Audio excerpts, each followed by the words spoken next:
Welcome to Too Much Mary, everyone. I am creating these videos where I am speaking to people who personally inspire me. I find them everywhere, on Instagram, in my personal life, and they inspire me because they are living their truth and they seem to have figured a few things out that I want to learn. So I bring people from who I learn and people who you can learn from. And today, on the other side, I have Jewel. And I met her through Instagram. I was immediately excited about her feed because I also love everything travel. And I saw her and something was interesting to me because I learned pretty soon on that she is probably traveling alone. And it requires a lot of guts to do that. I know that. And I was becoming interested in her, and I just invited her to the show because I also noticed that Jewel is a certified life coach. She had an experience in 2014, which we are going to speak about here today, that completely changed her direction of where she was thinking she was going, but ended somewhere else where she now inspires people to live their best life, to travel, and to live happily. So, Jewel, welcome to Too Much Mary. Hi, thank you so much for having me. I'm so excited. I love what you're doing. I think it's so cool and so brave to put yourself out there and to reach out to people. I wish more people did that. It's so cool. Thank you. I appreciate that. So you are now in California, right? So she's been traveling since September by a van. So I'm not sure if you're doing that by van still. Yep. Yeah, Yep. still by van. Okay, she's traveling the United States and she is just doing her helping life coach work while she's traveling. I'm just gonna go into it like I always do. Like one of the things that I kind of sometimes say is like, I know how to chit chat, but I'm like a person who wants to go deep right away because I get excited by these conversations. So I love it. I can just start with you. You were studying, right? And then you had a moment where you learned a lot about yourself, right? So like your life coach work, becoming a life coach with passion for travel, it came from something that happened, right? So can you just explain a bit about your past, about your story? How did you go into becoming a life coach? I had been struggling with panic attacks and anxiety and depression for a long time, but I didn't know that's what it was. So I was like 18, and it had been happening for years before that. But I was 18 and I was sitting. I just graduated high school, and I was just so unhappy, and I was so judgmental towards myself. I thought everything I was experiencing was really abnormal. I was so ashamed of myself, and the hardest thing about dealing with anxiety and depression is it affects your behavior. So it gives you the illusion that you have complete control over your behaviors, but it's just as much as a physiological thing as it is a behavior and a mental thing. And when I was experiencing like shortness of breath and all the other symptoms of panic attacks, I just attributed that to my behavior, and I attributed that to why can't I control this, when really it wasn't my fault. So I had a breaking point when I was 18, and I was hospitalized for suicidal ideations and thoughts, and it has been since then that I have I still struggle with those things, and now especially that I know I've come to terms with dying too, it's easier to get back into that mindset, but I learned how to cope. I got the help that I needed, and everything that I have learned, we have like a natural desire to share things with the world, and I wanted to share what I have learned with other people and help other people live their best lives, whether they were struggling with anxiety or depression or not. So that's why I became a life coach. So. That's really brave for you to share with the world. that's also one of the reasons why I was so drawn to you, because I seen you speak so honestly and so openly about something that is still considered a bit of like, you know, how would I say, sometimes a taboo or something. Like people don't want to share their bad side, you know, just looking at social media and everything, like we're just sharing the best days of our lives, you know, there's no bad days, and therefore we are trying to hide it even more, I feel as if. So one of the things that I also am interested in, when you wrote in your about me section, which I read, you know, is that in that period of time you lost a lot of friends. So I'm interested in, what do you think affected that? Like, was it your behavior, you're trying to be distant from them, or did they see it as something is wrong? Like, what do you think happened in that moment that you just lost these relationships that you thought are gonna be there? Mm-hmm. Yeah, wow, that's a really good question. I spent a lot of time thinking about this, and I was very angry for a very long time. Some of these people that I was friends with, I have been friends with since I was little, and I was so angry at them because how could they leave me in my worst time of my life? But I think everybody thought that my life was perfect. Like I'm very lucky to have grown up very privileged, and I think I wasn't sharing a lot of the things that had gone wrong when I was really young, and I wasn't sharing a lot of the things that I was feeling at all. So when it happened, I think it really shocked them, and some people just don't know how to deal with things like that. And I think I don't know, there's so many for each person too. I feel like it goes a different way. I think for one of my friends, it had always been about her, and it wasn't about her anymore. It was, you know what I mean? So it's, I had that. Yeah, I know. yeah. So there's tons of different things that go into that. Such a complex issue. I could take up the whole time with it, but yeah, it's about it being taboo. That's one of the reasons why I try to talk about it, is because I never did before. I never talked about it at all, and it made it so much harder for me. And I think a lot of people think that they have to be perfect or have it all together in order to be great. And you can be a complete mess and still kick ass in the world. You don't, like, you are never going to be, I think, and I catch myself doing this even now, like, oh, once I finally get this down, or once I finally get better at this, then I'll be able to go and do great things. And it's like, no, you can work on that and still yeah, does that make sense? It makes a lot of sense, yeah, because there just is this thing within us. I feel as if, like, I can speak from my experience, I have this feeling as well, like once I achieve that, once I do that, I can be happy, I can be, so I'm just putting all my happiness and all my emotions on something that might happen in the future, whereas what if never happens, because I'm like not feeling it now, so why should I feel it then, you know?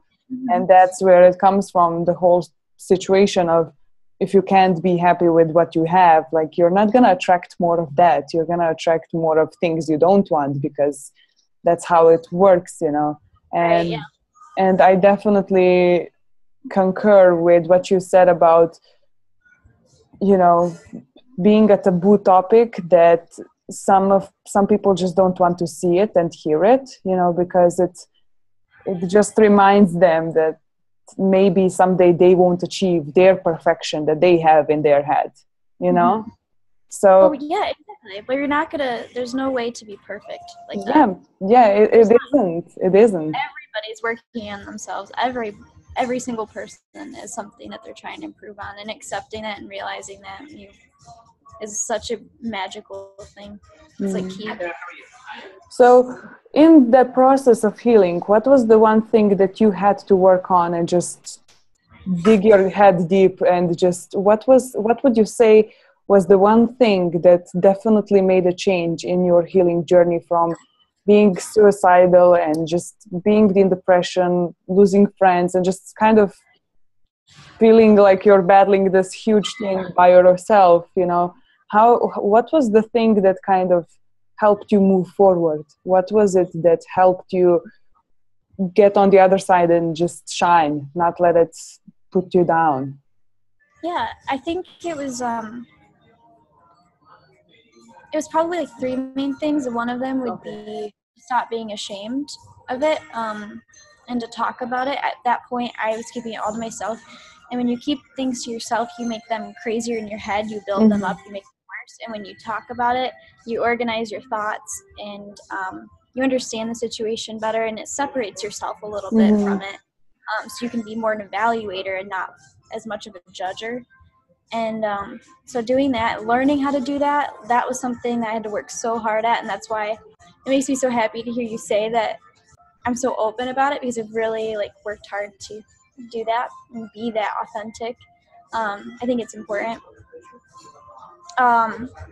Another thing I had to learn that, well, I'll talk about the other one first. So I always thought when people were talking about changing their mindset and changing their thoughts, I always just kind of thought I thought it was crap, honestly. Like I thought it was just really, I don't know, like corny almost. That's so true. Rewiring my thoughts was one of the hardest things I've ever had to do, but one of the most important things. It was talking about like what I was going through, stepping out of it, organizing my thoughts about it, but it was also the positive self-talk, and learning how to do that, and learning how to think in a more positive, objective way, rather than in such a negative, shameful way that I was thinking. And then I think the last thing that I'm still learning, and I'll be working on these things for the rest of my life, but the one that's been the most challenging for me to understand and like accept and implement in my life, and that I want to help other people practice in theirs, is self-discipline, is self-love. Yeah, we get caught up in like the treat yourself, like have a cupcake, and every once in a while, like that's okay. But making a promise to yourself and making a change to yourself and disciplining yourself is the best thing you can do for yourself. Once you complete something or like have a new habit into your life, you have so much more belief that you can do other things too. Whether it's as simple as like cutting pop out, or like for me it was like getting up at the same time every single day no matter what. And like now that I do that, like I know I can do other things as well. And then it helps me, like that habit is such a positive thing in my life. I get more out of my day, things like that. So it's self-discipline is self-love, I think, would be the thing I've really had to learn. Yeah, I love it. Like those things, just starting with creating small habits that give you confidence that you can kind of move up and progress, and also tackle the big habits that you want to conquer, you know. I see it a lot of times, like people just go straight from 0 and want to go to hundreds like in a minute, and it doesn't happen, because if you're setting yourself up to just catapult yourself up there, you are gonna have these expectations, unrealistic expectations, and you're gonna fail, and then that does even worse. Like you're going from 0 to minus, you know. Your self-esteem goes down, your will goes down tremendously, you know. Exactly. And I've learned this like last year. I was going for a marathon, and I was practicing, and it took me every day just that 1 kilometer extra. One. Like I didn't go from 2 to 20, you know. So it was a half marathon. It sounds cooler, you know, just a marathon. But I didn't go from like 2 to 21 like in a day. It doesn't happen, because if I would go with that intention, I would kind of fail, you know. I know I physically wasn't capable of doing that. My will certainly wasn't capable of doing that. So it takes those small steps every single day to first master those small habits. So break down that big goal into small chunks that you can chew on. What I would say is really important, and I see that you created that, like waking up at the same time, just being aware of the smallest things that you knew could make a difference moving forward. So was there anything else like that you did? Like, this was a really fun example, like waking up at the same time. Like, I would never think that has any role in like challenging yourself and overcoming depression. I would never think that. So were there any few other things that you tried that kind of helped you that for me wouldn't come to mind? Yeah.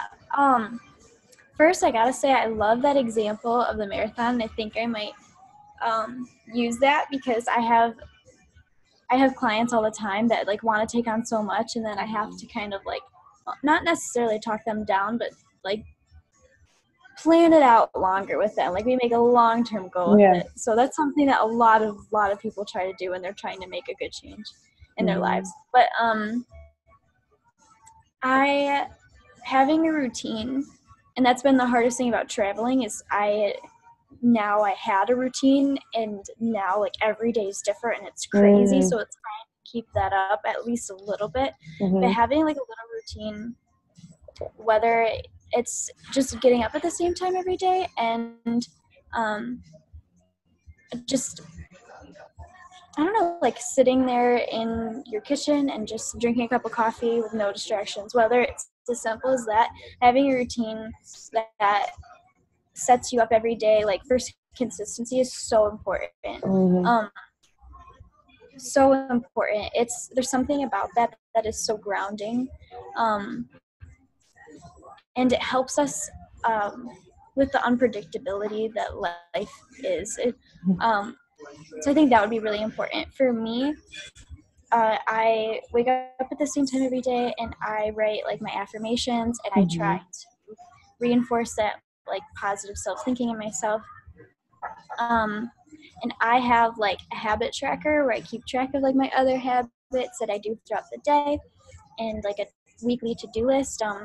Every person kind of works differently. My best friend has this crazy massive planner with a ton of exercises and stuff in it, but that's what works for her, is doing that. But having a routine is something, it's like, I don't know, it's life-changing almost. Yeah, it's great to hear that even though you're traveling, like you're going into new places almost every day, and just discovering these new locations, new people, and you always have to be like on your high awareness, because you know you always are learning something new. You're always cautious. You're always trying new things. Like new things keep mind active. You know, it's not like this autopilot, but in order to like travel and do new things, like your mind is just like on high awareness. And it is very interesting to see that you find that support and find that comfort in just trying to find those small bits of routine that kind of set you up for the day. So that's really great to hear, because I know when I traveled, I struggled with routine. You know, sometimes I was more tired, and I would sleep in, and then I would rush, and then I would do this, and then I wouldn't eat the way I want, and then I didn't work out, and then I didn't do and all these things just kind of bring you down. You know, they just kind of make you feel like you can't manage your own life. Like, things are happening to me, I'm not creating them. So, you know, and if somebody that has anxious thoughts or goes through like the swings, the highs and lows of depression, like it can really affect them. So having that little thing, I highly recommend doing something small, like every morning and every night before you go to bed. Like that's such a big life changer. So when you start your day and when you finish your day, just to have that 1, 2, 3 routines that just kind of set you up for everything. Yeah.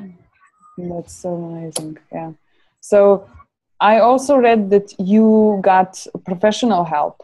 So how did that process go into, you know, it's one thing to say, okay, I have to deal with this, but then that's the next level. Oh my God, so I need help from someone else. How was that process for you? Was it like, I just want to know, was it difficult for you to accept the help, or did you seek out for it? Was it something that made you feel, what were the emotions with that? So it was something that was mandated that I absolutely had to do. Mm-hmm.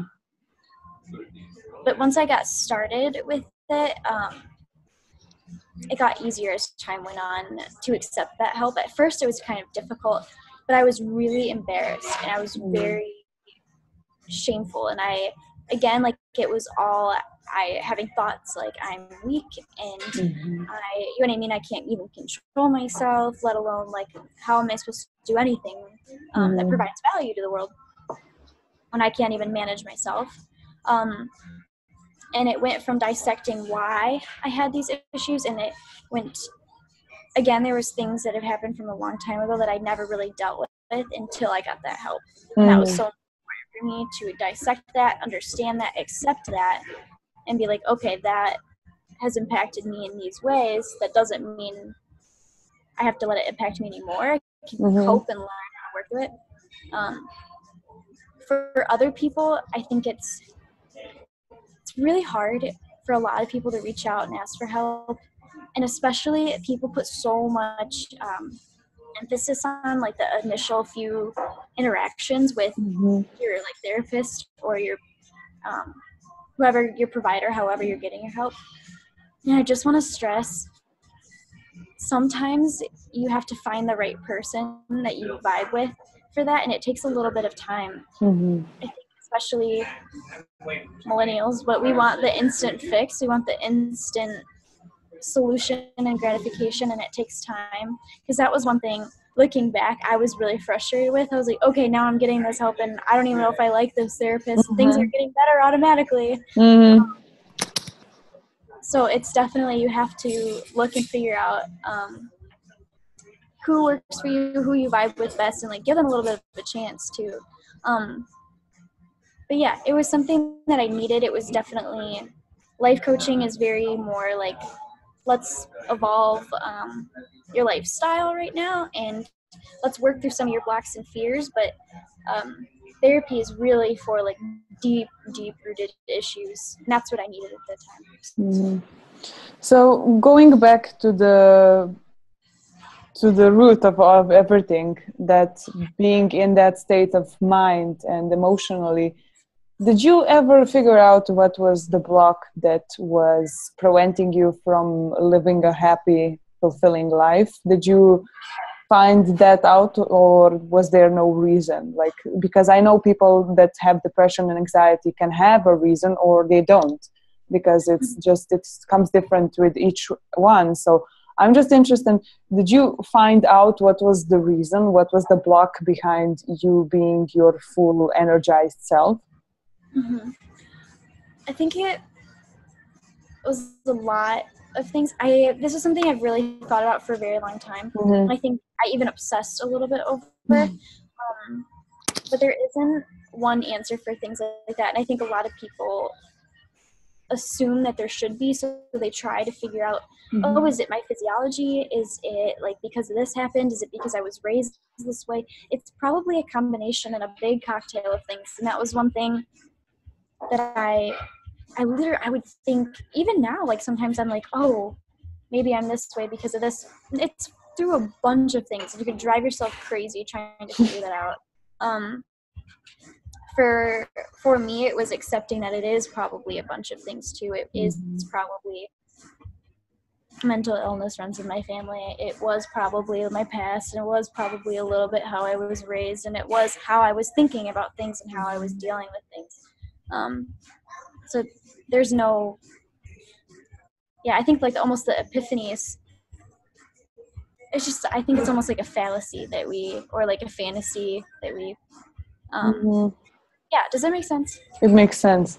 So what would you say to someone who is in the same situation than you were in 2014, just dealing with anxiety, depression, and having also maybe just like suicidal thoughts and just being in a really lonely space, and they don't know how to start the healing process. Like, what would you say to someone who is maybe having these expectations to like go to a therapist and tomorrow be good?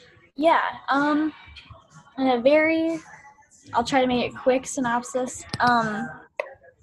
Don't make a permanent decision on temporary emotions. What you're feeling right now is valid and it sucks, and that's all very real. But it can get better. You can learn how to cope with it better. It takes time.